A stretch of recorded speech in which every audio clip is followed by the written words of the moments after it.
사막과 같은 곳이나 사람들이 잘 가지 않는 곳을 완주하는 사람들이 있습니다. 그 사람을 오지 레이서라고 부릅니다. 오지 레이서들은 자신의 삶의 기간을 잠시 떠나서 일정 자기가 하는 일들을 멈추고 오지로 떠납니다. 그래서 사하라 사막 같은 곳을 완주하기도 하고 사람들이 잘 가지 않는 곳을 다니면서 그것을 마라톤 선수가 완주하는 것처럼 그런 오지들을 완주하는 사람들입니다. 이런 오지 레이서들의 이야기를 간접적으로 들은 적이 있습니다. 이 오지 레이서 중에서도 자기가 오지를 탐험하고 완주하고자 참가했지만 간혹 죽는 사람이 있다라고 합니다. 오지 레이서가 사막을 걷는 중에 죽는 이유의 대부분의 원인은 탈수 현상이라고 합니다. 탈수 현상으로 죽는데 신비한 것은 물이 없어서 탈수 현상이 일어나는 것이 아니라 물통을 옆에 찬 채로 탈수 현상으로 죽는다라고 합니다. 그래서 그 이유를 물어보았습니다. 왜 물이 있음에도 불구하고 탈수 현상으로 죽는가라고 했더니 사막의 온도가 37도에서 45도가 평균 온도라고 합니다. 그리고 거기에는 습도가 없기 때문에 굉장히 건조합니다. 그러면 땀이 나면 즉시로 땀이 말라버린다고 합니다. 그렇기 때문에 자신이 땀을 흘리는지를 모르는 상태로 걷기 때문에 일정한 보폭에 정해놓고 내가 한 100폭 아니면 150폭, 200폭을 정해놓고 물을 마시는 것 아니면 시간에 알람을 맞춰놓고 시간이 울릴 때마다 물을 마시지 않으면 자기의 느낌에 따라서 물을 마셨다라가는 물을 옆에 탄 채로 탈수 현상을 알지도 못한 채로 죽는다라고 합니다. 자기가 얼만큼 땀을 흘리는지 모르기 때문에 그렇습니다. 그 이야기를 들으면서 잠시 생각해 보았습니다. 이 오지 레이서의 사막에서의 걷는 길이 성도들의 걷는 길과 비슷하다라는 것을 느꼈습니다. 왜냐하면 저희들도 이 길을 걸어갑니다. 주님의 부름을 받고 하나님을 예배하며 주님을 기뻐하며 같이 예배자의 삶을 살아가는데 우리들은 육체를 가지고 있는 사람이라 영혼의 갈급함, 영혼의 목마름, 영혼의 갈증을 느끼지 못하고 살아갈 때가 훨씬 많습니다. 그러다 보니까 나의 육체적인 욕망에 있어서는 자꾸 채워주는데 식욕이든 수면욕이든 뭔가 육체가 졸리면 자면 되고 배고프면 먹으면 되는데 우리의 영혼이 요구하는 것은 우리가 민감하게 알지 못하다 보면 나도 모르는 상태에서 갑자기 영혼의 탈수 현상이 일어납니다. 그러면 이것은 회복하기가 굉장히 힘듭니다. 내가 모르는 상태로 가기 때문에 그렇습니다. 그래서 우리들도 우리의 느낌이나 감정에 따라서 영혼의 생수를 마시는 것이 아니라 일정한 기간에 따라서 우리는 끊임없이 자주 정해진 시간에 마시는 것이 굉장히 중요합니다. 일정한 알람을 맞춰놓거나 보폭수에 따라서 물을 마시는 오지 레이서들처럼 우리들의 영혼이 갈급함이 없는 것 같고 목마르지 않는 것 같더라도 일정한 시간에 하나님 앞에 예배하며 말씀을 듣고 기도하는 것은 우리의 영혼이 사는 길입니다. 이것을 놓치는 순간 우리의 육체는 계속해서 욕구를 채워갈 수 있으나 우리의 영혼은 탈수 현상에 일어납니다.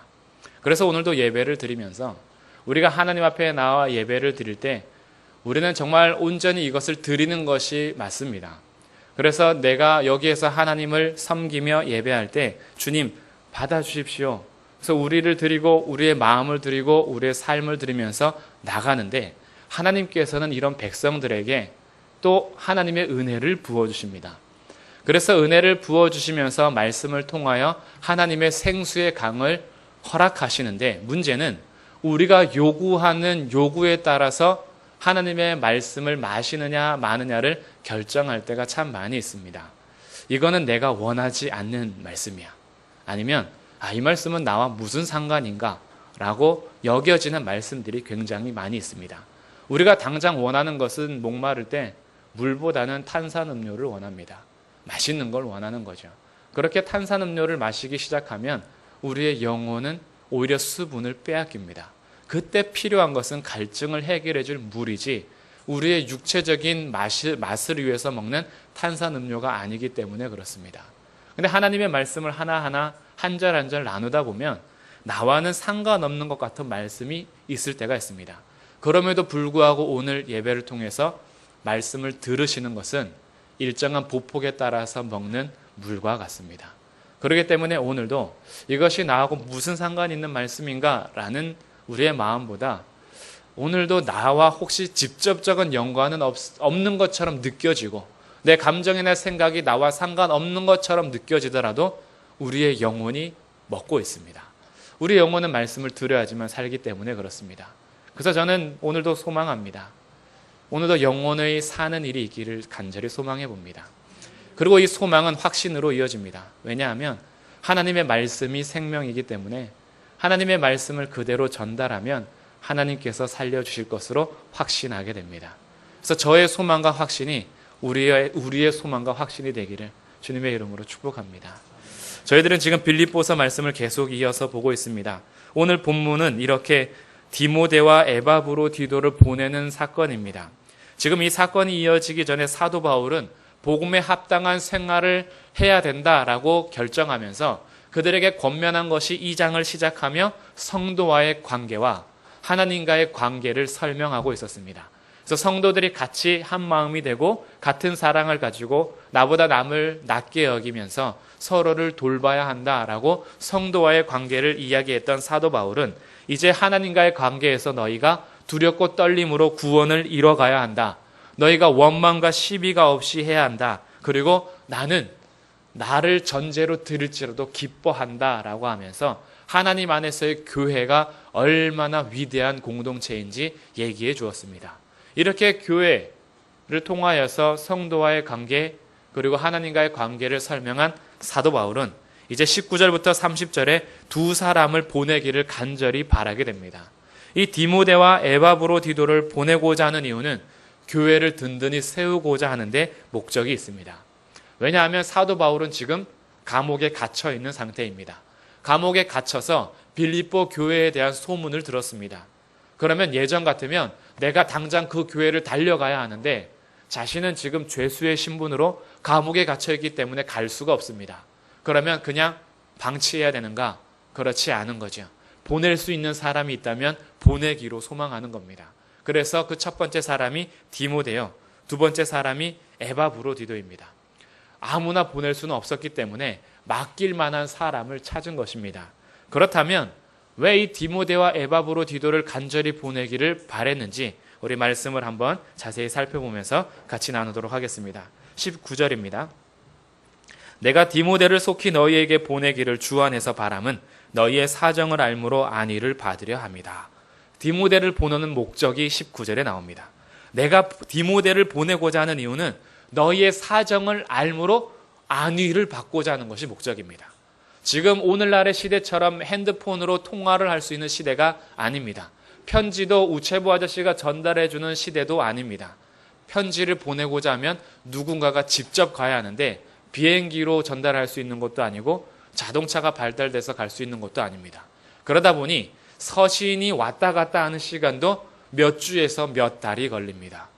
사도 바울은 지금 감옥에 갇혀 있습니다. 이 사도 바울이 감옥에 갇혔다라는 소식을 빌립보 교회의 사람들이 들었습니다. 그래서 빌립보 교회에서 대표자를 한 명 보내는데 후반부에 나오는 에바브로디도가 빌립보 교회 대표입니다. 그가 바울이 감옥에서 필요한 것들을 교회에서 챙겨서 빌립보 교회가 지금 사도 바울에게 보낸 것입니다. 그럼 이 기간이 또 시간이 지났습니다. 그럼 에바브로디도가 와서 빌립보 교회의 문제들을 이야기해 주었습니다. 이 이야기를 듣는 시간 동안에 벌써 몇 주에서 몇 달의 시간이 지나니까 에바브로디도도 대표로 있던 그가 빌립보 교회를 떠났고 문제는 있다라는 것을 들었기 때문에 걱정되기 시작했습니다. 이 몇 주에서 몇 달의 기간 동안 교회가 과연 든든히 세워져 있을까? 흩어지진 않았을까? 어떤 피해와 어떤 일이 생겼을까? 걱정이 되는 것입니다. 그래서 디모데를 빨리 보내야겠다라고 결정합니다. 디모데가 가서 이 몇 주에서 몇 달의 기간 동안에 있었던 일을 다시 전해주므로 위로를 받고 기쁨을 얻기를 바라는 것이 사도 바울의 목적입니다. 그런데 이렇게 빌립보 교회의 소식을 듣기를 바라는데 왜 하필 디모데냐? 그것이 20절입니다. 이는 뜻을 같이하여 너희 사정을 진실히 생각할 자가 이밖에 내게 없다. 디모데 외에는 나처럼 빌립보 교회를 염려할 자가 없는 겁니다. 진실히 생각할 자, 이 생각이 다른 의미를 다른 생각을 말하는 것이 아니라 교회의 사정을 진실히 염려할 자, 걱정할 자라는 의미입니다. 그러니까 염려하다, 걱정하다라는 말이 생각하다로 번역이 된 것입니다. 그러니 사도 바울은 빌립보 교회를 염려하고 있었는데 이렇게 바울이 교회를 염려하는 것처럼 같은 뜻을 가지고 염려할 수 있는 사람이 디모데였던 것입니다. 디모데도 굉장한 사람이죠. 그러면 이 바울과 디모데는 세대 간의 차이가 있습니다. 바울이 디모데의 거의 아버지 뻘입니다. 그렇기 때문에 이 세대 간의 차이, 그리고 디모데는 아버지가 헬라인이요 어머니가 유대인이지만 바울은 태어날 때부터 바리새인파로서 굉장한 율법주의자입니다. 그러니까 자라온 배경이나 환경도 달랐습니다. 그런데 어떻게 지금 이 바울과 디모데가 뜻이 같아질 수 있는가 말이죠. 바울의 교회를 걱정하고 염려하는 것만큼 어떻게 디모데도 이렇게 교회를 염려하고 걱정할 수 있는가? 그것이 둘의 공통점이 자라온 배경에 있지 않고 예수 그리스도 안에 있었기 때문입니다. 그래서 21절은 이렇게 이야기합니다. 그들이 다 자기 일을 구하고 그리스도 예수의 일을 구하지 아니하였다. 왜 디모데밖에 없냐 하면 디모데 외에 다른 사람들은 다 자기 일을 구합니다. 여기에서 자기 일을 구한다라는 것은 교회 공동체의 일을 하지 않는 사람을 말하지 않습니다. 여기에서 자기의 일을 구하는 사람들이란 나에게 유익이 될 때만 활동하는 사람을 의미합니다. 나에게 유익이 될 때는 교회에서도 그리고 공동체 안에서도 굉장히 잘합니다. 그런데 이 일이 나에게 손해를 끼치거나 유익이 없으면 나의 일을 찾아갑니다. 자기 계산 안에 딱 갇혀 있는 거예요. 내가 봐서 실손을 따집니다. 그래서 내 계획 안에서 그리스도의 일이 나에게 유익을 주면 했다가 그것이 나에게 유익이 없으면 하지 않습니다. 이것이 자기 일을 구하는 성도들입니다. 그런데 디모데는 그렇지 않다라는 거예요. 그리스도 예수의 일을 구한다라는 것은 실손을 따지지 않고 자기 계획에 맞춰서 하지 않고 그리스도 예수의 일을 하면 22절의 설명처럼 이렇게 갑니다. 디모데의 연단을 너희가 안 하니 자식이 아버지에게 하는 것처럼. 자식이 아버지에게 하는 정상적인 관계를 이야기합니다. 아버지에게 늘 반항하고 불순종하는 관계를 설명하는 것이 아니라 정말 아버지를 공경하고 존경하여서 관계 속에서 일하는 자식을 이야기하는 겁니다. 관계 속에서 순종하는 자식의 도리를 이야기하는 것입니다. 자식은 아버지가 얘기할 때 자기의 실손 여부를 따져서 일하는 것이 아니라 아버지 그분과의 사랑의 관계가 있기 때문에 순종하고 존경하고 그리고 공경하면서 그 일을 합니다. 근데 디모데가 지금 그와 같아라는 거예요. 아버지를 공경하고 존중하는 자식처럼 디모데는 그리스도의 일을 할 때 자기의 실손 유무를 따지지 않고 순종, 아버지에게 순종하는 자식처럼 그리스도 예수의 일을 한다라는 거예요. 그러면서 그가 전제 조건을 단 것이 22절에 디모데의 연단을 너희가 알지 않느냐라고 디모데의 연단을 이야기합니다. 연단은 두 가지 의미가 있는데 연단을 받고 있는 과정을 설명할 때도 있고 시험 자체를 견뎌낸 결과를 이야기할 때가 있습니다. 과정이냐 결과냐 이것은 문맥에 따라서 봐야 하는데 여기 22절에서 디모데의 연단은 디모데가 지금 시험을 받고 있는 과정을 말하는 것이 아니라 시험을 견뎌낸 결과인 상태를 이야기합니다. 즉 너희가 디모데가 이미 연단을 통해서 증명된 자라는 것을 알지 않느냐라는 거예요. 디모데가 어떤 연단을 받은 상태인지는 알 수 없습니다.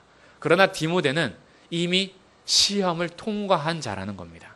시험을 통과하여 그 연단이 불순물을 제거하고 정금같이 나온 상태, 이것을 너희가 알지 않느냐라는 거예요.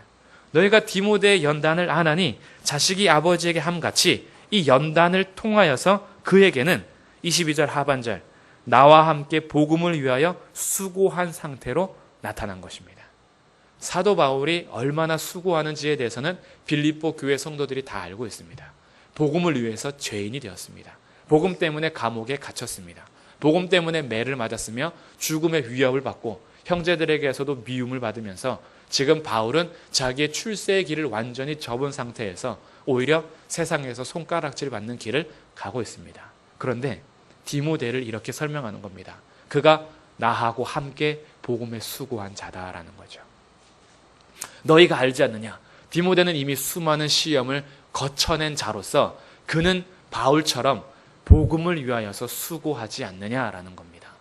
그러니 디모데가 그리스도 안에서 함께 바울처럼 교회를 걱정하고 염려할 수 있었던 이유는 자기를 주장하지 않고 그리스도만을 주장하고 있었기 때문입니다. 이것은 1장에서 사도 바울이 내가 살든지 죽든지 내 안에서 그리스도만 존귀케 되기를 원하는 것처럼 디모데도 이제는 내가 사는지 죽든지 그리스도만 존귀케 되기를 바라는 복음을 위하여 수고한 자라고 설명하는 것입니다. 이 사람이 바로 디모데입니다. 그렇기 때문에 복음을 위하여서 수고하다 보면 당연히 따라오는 걱정이 교회 공동체입니다. 그래서 서로 걱정해주고 서로 위로하면서 서로에게 기쁨이 될 수 있었던 관계가 성도 간의 관계라는 것을 이야기해 주고 있는 것입니다. 서로에게 관심이 있기 때문에 그렇습니다. 그래서 이 디모데를 23절 내가 빨리 보내기를 원한다. 그리고 24절 나도 속히 가게 될 것을 주 안에서 확신한다. 지금은 죄수의 신분으로 갇혀있기 때문에 디모데를 먼저 보내지만 나도 주 안에서 너희에게 갈 것을 확신한다라고 하면서 빌립보 교회의 공동체에게 안심을 시켜주고 또 나도 너희들을 보고 싶다라는 마음을 전달하는 장면이 23절, 24절입니다. 그러면 이렇게 디모데만 보내도 될 것인데 사도 바울은 에바브로디도도 보내면서 25절 에바브로디도도 보내는 이유에 대해서 이제 설명합니다. 25절 우리 같이 한번 읽겠습니다. 시작. 그러나 에바브로디도를 너희에게 보내는 것이 필요한 줄로 생각하노니 그는 나의 형제요 함께 수고하고 함께 군사된 자요 너희 사자로 내가 쓸 것을 돕는 자라. 아멘. 자, 에바브로디도를 보내는 것이 필요하다라고 생각했어요. 그럼 에바브로디도는 도대체 누군가? 그것을 4가지에서 5가지로 설명해 주는데 25절 두 번째 줄 첫 번째 그는 나의 형제다. 두 번째 함께 수고하고 세 번째 함께 군사된 자다. 에바브로디도도 지금 복음을 위해서 함께 수고하고 있는 자요 군사로서 가는 자라는 것을 설명하더니 네 번째는 너희의 사자다라고 설명합니다. 사자라는 말이 아포스톨로스, 이것을 사도로도 번역할 수 있는데 보냄받은 자라는 뜻입니다. 결국 에바브로디도가 빌립보 교회의 사자라는 것은 빌립보 교회의 목회자라는 것을 의미하는 것입니다. 그러니 지금 에바브로디도는 빌립보 교회에서 목회자로서 목회를 하다가 바울이 갇혔다라는 소식을 듣고 교회를 대표하여 바울에게로 온 것입니다. 그래서 너희의 사자로 내가 쓸 것을 돕는 자다.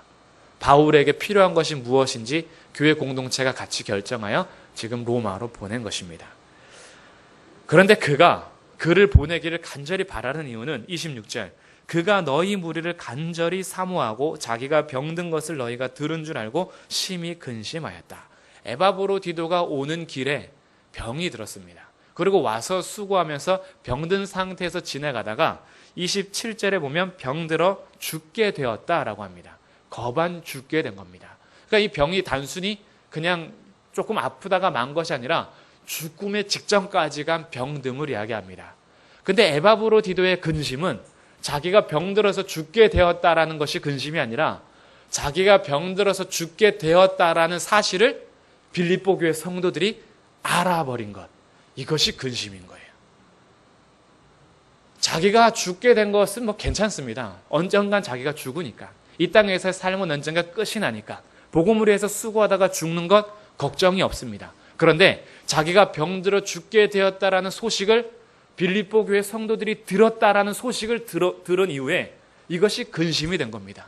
나를 위해서 얼마나 걱정하실까? 혹시 내가 병들어서 죽게 되었다라는 소문이 빌립보 교회를 흔들진 않을까? 그들이 와해되거나 막 이렇게 분열되거나 흐트러지진 않을까? 교회가 걱정되는 겁니다. 자기가 병들어 죽게 되었다라는 소문을 듣는 이것으로 인하여서. 그러니 지금 에바브로디도에게 근심은 자기가 아니라 교회입니다. 바울도 얼마나 근심했는지 27절에서 이렇게 설명합니다. 그가 병들어 죽게 되었으나 하나님이 그를 긍휼히 여기셨습니다. 여기서 그는 에바브로디도죠. 하나님께서 에바브로디도를 긍휼히 여기셨다라는 것은 살려주셨다라는 겁니다. 그런데 그뿐 아니라 또 나를 긍휼히 여기셨다. 에바브로디도가 고침을 받은 것은 하나님께서 바울도 긍휼히 여기신 겁니다. 왜냐하면 이를 통하여서 내 근심 위에 근심을 면하게 하셨다. 바울이 엄청 근심한 겁니다. 에바브로디도가 죽으면 어떡하나 근심한 거죠. 사도 바울에게 있어서도 죽음은 이제 초연한 자세를 가지고 있습니다. 그러나 에바브로디도가 죽음으로 인하여서 빌립보 교회는 어떻게 될까? 안 그래도 교회를 향한 근심이 있는데 에바브로디도가 병들어 죽게 된 이 상황을 보니 근심 위에 근심이 더해진 겁니다. 이제 어떻게 세워가야 하나 걱정이 된 거죠. 그럼 여기서 한 가지 질문이 던져집니다. 아니 하나님의 사람들이, 믿음의 사람들이 왜 이렇게 근심 위에 근심까지 하고 염려하고 걱정하는가라고 질문이 생길 수 있습니다. 예수님께서는 염려하지 말라라고 하지 않으셨는가? 라고 따라오는 질문도 있을 수 있습니다. 그러나 예수님께서 하신 말씀을 찬찬히 생각해 보셔야 합니다. 예수님께서 하신 말씀은 너희가 먹을 것과 마실 것과 입을 것을 위해서 염려하지 말고 내일 일을 위하여 염려하지 말라라고 하십니다.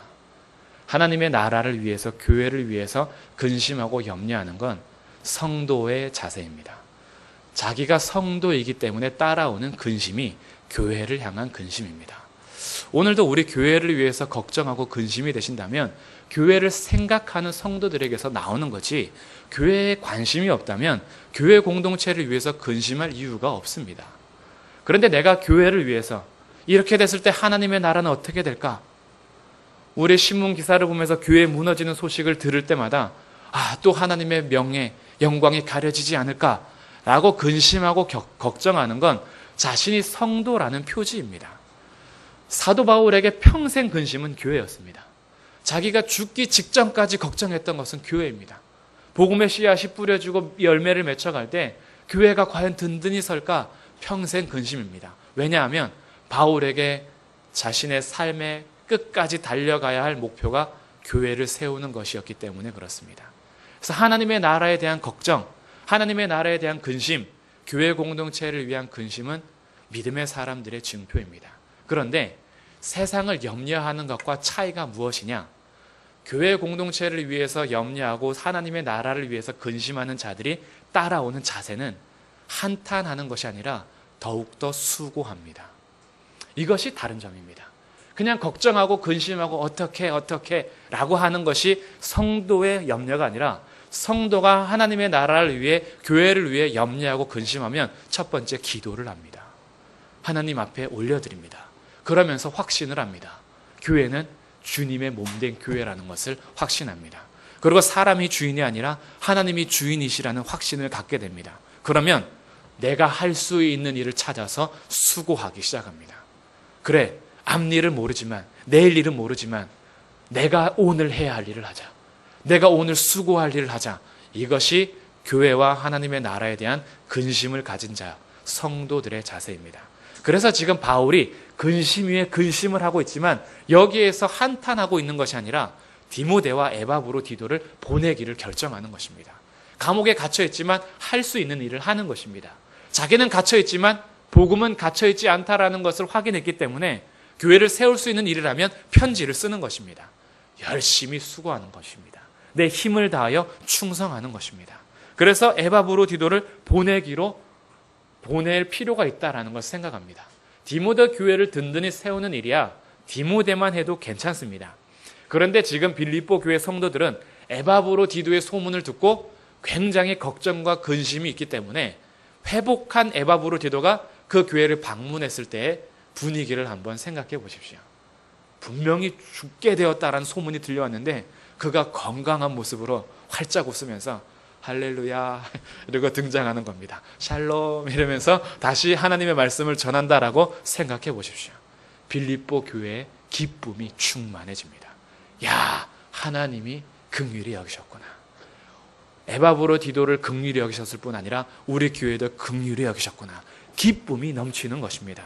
그래서 28절, 그러므로 내가 더욱 급히 그를 보낸 것은 너희로 그를 다시 보고 기뻐하게 하며 내 근심도 덜려 함이다. 여기서 내 근심도 덜려 함은 고통을 면하게 하려 함이다라는 원어입니다. 근심이 단순히 그냥 걱정 근심으로 된 것이 아니라 교회를 향한 근심은 자신의 고통이었습니다. 그래서 교회가 기뻐한다면 자기의 고통도 면해지는 거예요. 교회가 즐거워한다면 자기도 같이 기뻐할 수 있는 겁니다. 왜냐하면 이미 2장 17절 18절에서 내가 너희를 위해서 순교를 하더라도 나는 기뻐하고 또한 기뻐할 거다. 너희와 함께 기뻐할 거다. 진심이었습니다. 교회만 세워진다면 자기가 죽는 것도 기쁨이었습니다. 그렇기 때문에 에바브로디도는 지금 바울에게 굉장히 필요한 사람입니다. 옆에 있어주면 굉장히 힘이 되는 사람입니다. 그러나 빌립보 교회의 기쁨을 위해서라면 그를 보내는 것이 필요하다라고 생각한 것입니다. 그러니 바울뿐 아니라 디모데와 에바브로디도 그들에게 한 가지 방향은 다 교회였습니다. 그래서 그를 보내면서 이렇게 요청합니다. 29절. 이러므로 너희가 주 안에서 모든 기쁨으로 그를 영접하고 또 이와 같은 자들을 존귀히 여기라. 모든 기쁨으로 영접하라는 것은 바울의 높아심이 하나 있습니다. 에바브로디도가 자신들을 대표해서 바울에게 갔는데 가서 시름시름 앓고 병들어 죽게 되었다라는 소문을 들었을 때 에바브로디도를 걱정하는 사람도 있었을 거지만 일부는 아니 사명 가지고 갔는데 시름시름 앓다가 이게 뭐야? 라고 비판하는 사람들도 혹시나 있을까 봐 너희가 그를 모든 기쁨으로 영접할 것을 다시 한번 요청해 주고 있습니다. 그리고 이와 같은 자들을 존귀히 여겨라. 이와 같은 자에 대한 특징이 30절에 나옵니다. 같이 한번 읽어보겠습니다. 시작. 그가 그리스도의 일을 위하여 죽기에 이르러도 자기 목숨을 돌보지 아니한 것은 나를 섬기는 너희의 일에 부족함을 채우려 함이니라. 아멘.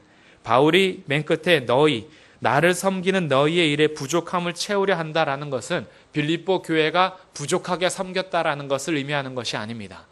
빌립보 교회 성도들의 마음은 다 같이 바울에게 가고 싶었습니다. 그러나 그것이 현실적으로 가능하지 않습니다. 그래서 빌립보 교회 성도들을 대표하여서 에바브로디도가 왔습니다. 그러니 에바브로디도는 자기의 열심만으로 섬길 수 있는 일이 아닙니다. 모든 성도들 100명이라면 일당 100의 마음을 가지고 바울을 섬겨야 하는 것이 에바브로디도의 책임이었습니다. 그러니 자기가 병들어 죽게 되었음에도 불구하고 내 목만 하는 것이 아니라 교회의 성도들의 목까지 해야 되기 때문에 30절 죽기에 이르러도 자기 목숨을 돌보지 않은 것입니다. 너희들 때문에 그렇다라는 거예요. 너희들을 대표해서 왔기 때문에 자기가 죽음에 이르러서도 나를 섬기는 일, 그리스도를 위하여 죽기에 이르는 일에도 목숨을 아까워하지 않았다. 이 자기 목숨을 돌보지 않았다라는 말이 목숨을 걸었다라는 의미거든요. 목숨 걸고 섬겼다라는 겁니다. 죽기 직전까지 갔음에도 불구하고 나만의 일이 아니었기 때문에 그리스도를 위한 일이라면 교회 성도들을 대표해서 이 부족함을 채우기 위하여서 그렇게 충성한 자가 에바브로디도다. 이런 자를 너희가 존귀히 여기라 라고 얘기하는 것입니다. 그러니 디모데는 결국 자기 일을 구하지 않고 그리스도 예수의 일을 구한 자요. 에바브로디도는 그리스도의 일을 위해서라면 목숨 걸고 한 사람이라는 것을 알게 됩니다. 바울, 디모데, 에바브로디도 출신이 다르고 환경이 다르고 성격도 다르고 세대도 달랐지만 이들이 가는 길은 같았습니다. 교회가 세워지는 일이라면 자기 일을 구하지 않았습니다. 교회가 세워지는 일이라면 자기 목숨을 돌보지 않았습니다. 교회가 세워지는 일이라면 자기가 할 수 있는 근심 위에 온 충성과 수고를 다하여서 달려갔던 사람들입니다. 그래서 오늘 바울은 이 두 사람을 보내면서 교회가 든든히 세워지기를 바란 것입니다. 오늘 우리가 수고하는 수고는 무엇을 위한 것입니까? 열심히 살아갑니다. 열심히 살지 않는 사람들 거의 없습니다. 정말 열심히 살아갑니다. 그렇게 열심히 살아가는 그 끝은 무엇이 있습니까? 우리는 무엇을 바라보며 그렇게 열심히 달려가나요? 우리의 영혼이 목마름을 알지도 못한 채 육체적인 욕심만을 위해서 열심히 달려가다 보면 우리의 영혼은 목말라 죽습니다. 신비합니다. 우리는 짐승이 아닙니다. 우리의 하는 행태들이 짐승보다 못할 때가 있지만 그럼에도 불구하고 인간은 짐승과는 다른 존귀한 자들입니다. 영혼이 있는 자들입니다. 그런데 이 인간들이 짐승처럼 자기의 몸만을 위해서 달려가는 삶은 진정한 자기의 삶을 이루지 못하는 것입니다. 그런데 이 영혼을 돌보는 일을 사람들이 하지 않습니다. 이 땅에서의 100년 인생을 잘 먹고 잘 살기 위해서 그냥 자기의 삶만을 추구하면서 달려가는 것이 인생의 대부분입니다. 그러니 영혼이 지금 아사 상태에 있다라는 것도 알지 못하고 지금 탈수 현상 때문에 죽어 있다라는 것도 알지 못한 채 열심히 수고합니다. 여기에서 성도들이 오늘 주의 말씀을 듣는 것입니다. 디모데와 바울과 에바브로디도는 도대체 똑같은 인생을 살아가는데 이들이 자기의 목숨을 아까워하지도 않고 달려갔던 이들의 삶의 방향과 목표는 도대체 우리와 무슨 차이인가 말이죠. 아니 어떻게 자기 일을 구하지 않고 그리스도의 일을 구하냐. 어떻게 그리스도를 위해서 죽기에 이르러도 만족하고 기뻐하냐. 똑같은 성도인데 왜 우리하고의 삶의 차이가 다른가. 이 질적 차이를 한번 오늘 느껴보신다면 나의 삶을 돌아보십시오. 나는 오늘 무엇을 위해서 그렇게 수고합니까? 오늘 내가 염려하고 근심하는 것은 무슨 일입니까? 먹고 사는 것, 그냥 내일 일, 또 하루를 어떻게 사냐. 이런 이 땅에서의 삶만을 걱정하고 염려함으로 그치지는 않으십니까? 영원한 길로 초대하기를 원합니다. 하나님의 나라, 우리가 이 땅에서 죽을 수 있어도 하나님의 나라는 망하지 않습니다. 하나님의 나라를 수고하는 것은 이 땅에서 열매가 눈에 보이지 않더라도 영원한 열매를 맺는 것이 하나님 나라의 열매입니다. 이 땅에서 내가 보잘것없어서 사람들에게 멸시를 당하고 인정을 받지 못해도 하나님의 나라를 위해서 수고하는 자는 하나님께서 기억하십니다. 하나님을 믿는 성도라면 우리의 관심이 어디에 있어야 할까요? 하나님의 나라를 위해서 수고하고 헌신하고 충성한다라는 것은 자기의 일을 무시하는 사람을 얘기하지 않습니다. 오늘도 우리에게 주신 일을 충분히 감당하고 열심히 살면서도 하나님께서 내게 맡겨주신 일이라는 것을 잊지 않는 자세를 말합니다. 그래서 우리는 단순히 이 땅에서 돈을 벌기 위한 목적으로가 아니라 내게 맡겨주신 일을 충분히 감당할 때 하나님을 위한 충성이 됩니다. 그것이 소득의 연봉과 상관없이 내가 얼마를 벌고 사람들에게 얼마나 인정을 받는 것과 상관없이 하나님의 인정을 받는 길은 오늘도 내게 맡겨주신 삶의 자리에서 그리스도를 위하여 충성하는 자세입니다. 그렇게 충성하며 갈 때 우리들은 성도를 돌보는 것이지요. 사도 바울은 2장에서 이것을 설명하고 있는 겁니다. 복음에 합당한 삶을 사는 것은 그리스도의 일을 구하는 자들이다. 그리스도의 일을 구하다 보면 서로를 돌아보게 되어 있으며 한 뜻을 갖게 되어 있다. 어떻게 남을 나보다 낮은 자리에 있는 것처럼 여길 수 있느냐. 서로 존중하고 서로를 돌보는 자세를 갖게 된다. 그리고 그리스도의 일을 구하다 보니 원망과 시비가 없이 할 뿐 아니라 오늘도 내게 맡겨주신 구원을 이루기 위해서 정말 자기의 삶의 자리에서 그리스도를 추구한다.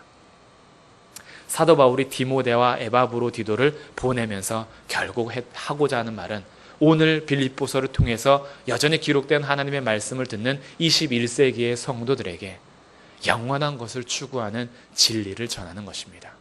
오늘도 이 말씀이 우리의 가슴에 새겨지기를 주님의 이름으로 축복합니다.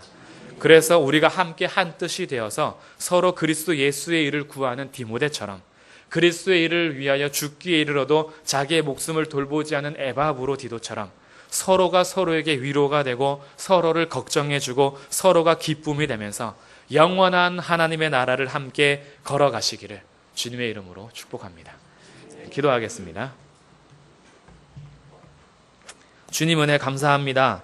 하나님께서 우리에게 영원한 관계를 허락해 주셨습니다. 이 땅에서 혈과 육의 가족이 아니라 그리스도의 피로 영원한 가족 관계가 되게 하셨습니다. 그래서 우리가 주님의 길을 걸어가면서 놓칠 수 없는 관계가 바로 교회입니다. 하나님, 교회 안에서 우리가 서로를 돌보면서 나아갈 때에 자기를 주장하다 보면 그리스도 예수가 온데간데 없어지지만 그리스도 예수를 주장하다 보면은 자기가 온데간데 없어집니다. 하나님, 우리가 하나님의 나라를 생각하고 하나님의 나라를 위하여 근심하고 교회를 위해서 서로 염려하면서 서로에게 걱정이 되고 위로가 될 때 서로를 향하여서 품어주고 안아주고 사랑하면서 서로에게 기쁨이 되는 공동체가 되게 하옵소서. 그래서 교회를 서로 위하여서 기도하게 하시고 서로를 붙들어주는 삶의 자리에서 각자의 삶의 위치에서 그리스도를 구하게 하시고 자기의 일에만 묻혀서 우리의 영혼을 돌보지 않는 것이 아니라 하나님의 말씀을 가까이 하고 기도하면서 각각 자기의 자리에서 그리스도 예수의 일을 구하는 자들이 되게 하옵소서. 오늘도 우리를 붙들어 주시니 감사드립니다. 하나님의 백성들이 온전히 주님 앞에 서서 끝까지 충성하며 수고하는 복된 길을 걸어갈 수 있도록 성령의 충만함을 허락하여 주옵소서. 예수 그리스도의 이름으로 기도드립니다. 아멘.